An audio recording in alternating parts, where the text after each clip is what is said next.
Hi viewers. இன்னைக்கு August 15 Siragadikka ஆசை serial என்னாச்சுன்னு சொல்லி பார்க்கலாம்க்கு முன்னாடி சேனல் சப்ஸ்கிரைப் பண்ணாதவங்க மறக்காம சப்ஸ்கிரைப் பண்ணுங்க. இன்னைக்கு என்ன அப்படின்னு சொல்லி பார்த்தீங்கன்னா, முத்து மீனாவும் பிரைஸ் வின் பண்ணிட்டு வராங்கல்ல, அப்படியே பொட்டு மேல தாளத்தோட உள்ள வராங்கல்ல, அப்போ மாலையெல்லாம் மாத்திட்டு ரெண்டு பேருமா அங்க வந்து முத்து வந்து அவங்க ஃப்ரெண்ட்ஸ் கூட எல்லாம் சேர்ந்து செமையா டான்ஸ் ஆடுறாரு. அப்புறமா ஸ்ருதி இங்க நின்று ஆடிக்கிட்டே இருக்கிறாங்க. அவங்களால ஓரளவுக்கு மேல கண்ட்ரோல் பண்ண முடியல. டேய் வாடான்னு சொல்லிட்டு ரவி இழுத்துட்டு போயிட்டு அவங்க எல்லாம் சேர்ந்து ஆடுறாங்க. அப்போ முத்துவும் மீனா கூட சேர்ந்து ஆடுறாரு. செமையா அவங்க வந்து ஒரு பெர்ஃபார்மன்ஸ் பண்றாங்க. இங்க நின்னு விஜயா கோவமா வருது. அப்போ உடனே அண்ணாமலை என்ன சொல்றாருன்னா, அவங்க வின் பண்ணியிருக்காங்க, இது பண்றாங்க, உனக்கு என்னன்னு சொல்லி கேக்குறாரு.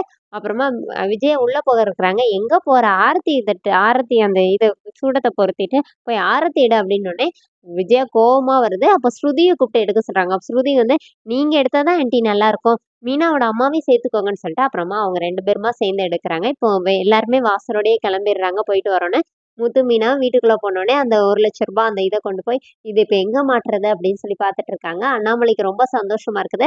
ஆளாளுக்கு இது பண்ணிட்டு இருக்காங்க. இங்க ரோகிணி, மனோஜ், விஜய் இவங்க 3 பேருமா உட்காந்து, என்னடா நீ தான் படிச்சிருக்கல, உனக்கு ஒரு இது வாங்க தெரியுதா அப்படின்னு விஜயா திட்டிட்டு இருக்காங்க. ஏமா அவனுக்கு தான் தெரியலன்னா உனக்கும் கூடவா தெரியல அப்படின்னு சொல்லிட்டு விஜயா இது பண்ணிட்டு இருக்காங்க. ரெண்டு பேருமே மாத்தி மாத்தி. இங்க முத்து மீனா உட்காந்து நம்மளெல்லாம் வாங்கவே மாட்டோம் சொன்னாங்கல்ல, நம்ம பாரு எப்படி வாங்கிட்டு வந்திருக்கோம், நம்ம லட்சத்துல ஒரு கப்பல்னு ஒண்ணு. இப்ப மீனா கேக்குறாங்க, எங்க நம்மள மாதிரி யாருமே இருக்க மாட்டாங்கன்னு நினைச்சேன் அப்படின்னு சொல்லிட்டு இவங்க ரெண்டு பேரும் பேசுறதை கேட்டு மனோஜ் என்ன சொல்றாருன்னா, அவங்க நம்மளை பத்தி தாமா பேசுறாங்கன்னு நல்லா கேக்குதுடா, ஏன்டா நீங்க ரெண்டு பேரும் இப்படி வந்தீங்க அப்படின்னு சொல்லிட்டு விஜயா வந்து திட்டிட்டு இருக்காங்க.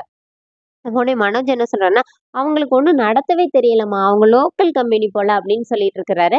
இப்ப வந்து முத்து போய் ஆமா ஆமா இவனுக்கு எல்லாம் தெரியும், இவன் பண்ணுனதான் எங்களுக்கு தெரியுமே அப்படி சொல்லிட்டு தேவையில்லாம இது பண்றாங்க. அப்ப அண்ணாமலை வந்தோடனே இப்ப அண்ணாமலை கிட்ட முத்து என்ன சொல்றாருன்னா, இவங்க ரெண்டு பேரும் சரியான ஃப்ராடுப்பா அப்படின்னோடனே, இப்ப முத்து எதுக்கு எங்களை மட்டம் தட்டுறாரு அங்கிள் அப்படின்னு சொல்லிட்டு ரோஹிணி கேக்குறாங்க.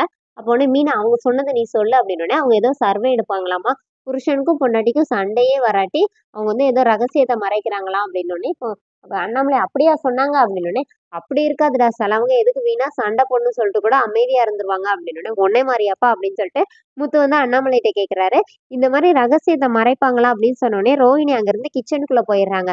அப்ப விஜயா பின்னாடியே போய் கேக்குறாங்க, ஏமா என்னம்மா இவங்க இப்படி சொல்லிட்டு இருக்காங்கன்னொடனே, அதான் ஆன்ட்டி அவங்க இங்கிலீஷ்ல பேசுவாங்க நிறைய, அவங்க இவங்களுக்கு தெரியாதுல்ல, இவங்க என்னமோ சொல்லிட்டு இருக்காங்கன்னு ரோஹிணி ரூமுக்கு போயிடுறாங்க. இங்கே நாங்க அண்ணாமலை கிட்ட அந்த 1,00,000 கொடுத்தோன்னே அண்ணாமலை வந்து நீங்களே வச்சுக்கோங்க அப்படின்னு சொல்லிடுறாரு. அதை வச்சு மேல ரூம் கட்டுங்கன்னு சொல்றாரு. இப்ப விஜயா வந்து இதை பத்தி மனோஜ் கிட்ட போய் கேக்குறாங்க. அப்ப மனோஜ் என்ன, அவங்க அப்படிதாம்மா சொன்னாங்க, அந்த மாதிரி ரகசியத்தை மறைக்கிறாங்கன்னு, ஆனா நாங்க தான் எதுவுமே மறைக்கவே இல்லையே அப்படின்னு சொல்லிட்டு சொன்னோடனே இப்ப விஜயாவுக்கு ஒரு டவுட் வருது. அதுவும் இல்லாம விஜயா வந்து இவங்க ரோஹிணி, மீனாவும் முத்துவும் என்ன சொல்றாங்கன்னா, நாங்க நைட்டு ஃபுல்லா பயங்கரமா இதை பத்தி டிஸ்கஸ் பண்ணிட்டு இருந்தோம்ப்பா, எங்களுக்கு தெரியலன்னு பல குரல்கிட்ட எல்லாம் போய் கேட்டனோடனே, நீங்க என்னடா பண்ணீங்க அப்படின்னு விஜயா கேட்கும்போது ரோஹிணி சொல்றாங்க, தூங்கிட்டேன் ஆண்டினோடனே, நல்லா தூங்குனீங்க அப்படி சொல்லி விஜயா அவரை திட்டிட்டு இருக்காங்க. இப்ப ரூம்ல போய் ரோஹிணி அப்செட்டா உட்காந்துருக்காங்க. அப்ப மனோஜ் கேக்குறாரு என்னன்னு, எனக்கு கிடைச்ச பெரிய பொக்கிஷமே நீதான் ரோஹிணி, அவங்க என்ன சொல்றது, ஆமா அவங்க வந்து ஏதோ ரகசியத்தை மறைக்கிறேன்னு சொன்னாங்கல்ல அப்படின்னு சொல்லி கேக்குறாங்க. அதோட என்னோட எபிசோட் எண்ட் பண்ணிட்டாங்க. நாளைக்கு என்னன்னா, மனோஜ் வந்து ரோஹிணி கிட்ட கேக்குறாரு, ஏதோ ரகசியத்தை மறைக்கிறேன்னு சொல்லி சொன்னாங்கல்ல, நான் உங்ககிட்ட எதுவுமே மறைக்கலன்னு, அப்ப நான் மறைக்கிறேன்னு சொல்றியா அப்படின்னு ரோஹிணி கேக்குறாங்க. இங்க ரூம்ல வந்து ரவியும் ஸ்ருதியும் பேசிக்கிறாங்க. நம்ம தான் இங்க வச்சு சில விஷயம் பேசிட்டோம்ல, அதப்புறம் நீ ஏன்டா அங்க போய் பேசுன, அதை பத்தி நீ மறந்துட்டடா அப்படின்னு. இப்ப ரவி எதை சொல்றானோடனே, நான் தான் குழந்தை பெத்துக்கவே மாட்டேன், சரோகசி பண்ணலாம்னு தானே சொன்னேன் அப்படின்னு சொல்லி சொல்றாங்க. இங்க முத்து மீனாவும் வின் பண்ண காசை என்ன பண்ணேன்னு கேட்கும்போது முத்து என்ன சொல்றாருன்னா, அதான் அப்பா சொன்னார்ல மாடியில ரூம் கட்டிடலாம் அப்படின்னு சொல்றாரு. அதோட என்னோட எபிசோட் ரன் பண்ணியிருக்காங்க. தேங்க்ஸ்.